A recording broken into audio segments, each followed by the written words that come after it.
Hey, Kingdom Business Connect. I'm so excited to be with you today. I want to just share something that I've been seeing as a pattern in a number of individuals, and I have been in that place so many times. And I had a conversation with somebody recently where they're saying, Tim, it is hard in the waiting. It is hard in the waiting. I have promises from God. I'm contending for those things, but I'm not experiencing. In fact, I'm experiencing the exact opposite. Another CEO that I work with, they have a promise from God that the God is going to bring the right staff members because they've seen turnover after turnover and they've done everything. And these are high-end jobs. It's not just flipping jobs. It's high quality jobs. And they just see the turnover and they contended for those things over and over and said, God, you've said you're going to bring the right people that are going to stay.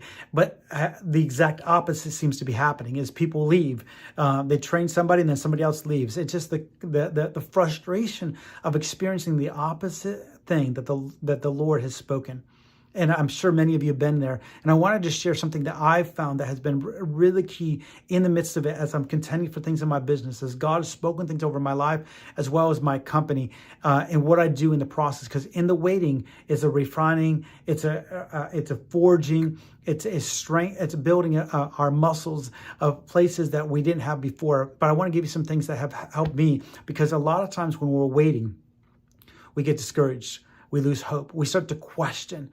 We start to try to reason out why it's not happening. We need to move in a different direction and give up hope on the word. But I want to encourage you, don't give up.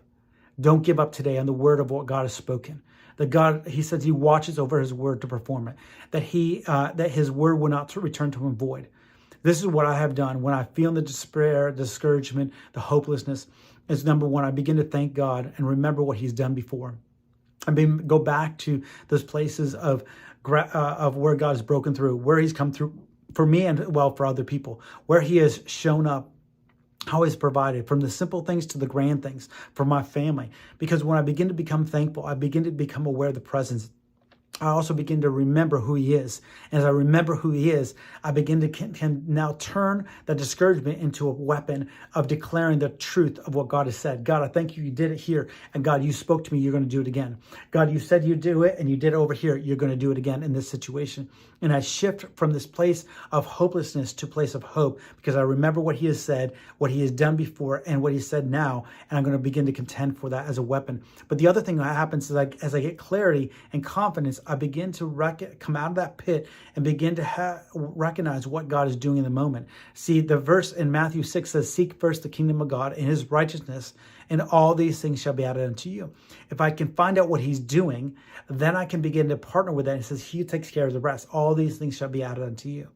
A lot of times we're worried or caught up in that place. And he's just saying, just find out what I'm doing and I'll take care of the rest. And so in that place of thanksgiving, our mind gets renewed. We begin to get clarity. Our confidence gets restored. Our hope gets restored. And we're now in a place of authority, because a lot of times we give our authority away because we're discouraged and not experiencing the breakthrough.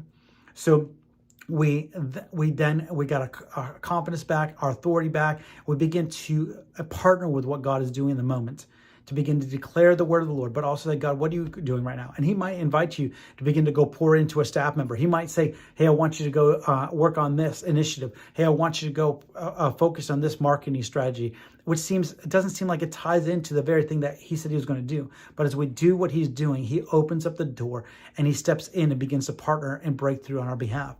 I want to encourage you, don't lose hope. This is the whole thing about contending for a word, is when we don't experience it, that is part of our, I believe, our invitation is to partner and contend.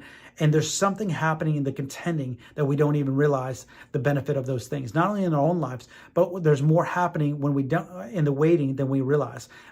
I'll say this last verse. Isaiah 64 says, God is actively working on those who wait upon the Lord. He is working behind the scenes that you don't even realize. As you're saying yes, as you're believing, as you're contending, there are things happening behind the curtain, behind the scenes that God is orchestrating and organizing. And I want to continue to encourage you. Don't lose hope today. In fact, I love when there's a number of leaders that say, he who has the most hope is the most dangerous. So if you lost your hope, find out where you lost it. Figure out where you're partnering with. Renew your mind by the thanksgiving. Come back to the place of truth. God, this is who you said you are. This is what you said you'll do. And I'm believing your word. And now what do I get to do to partner with that? So I encourage you today, don't lose hope and find out what he's doing.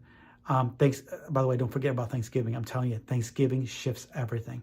God bless you guys. Hope you have a great day.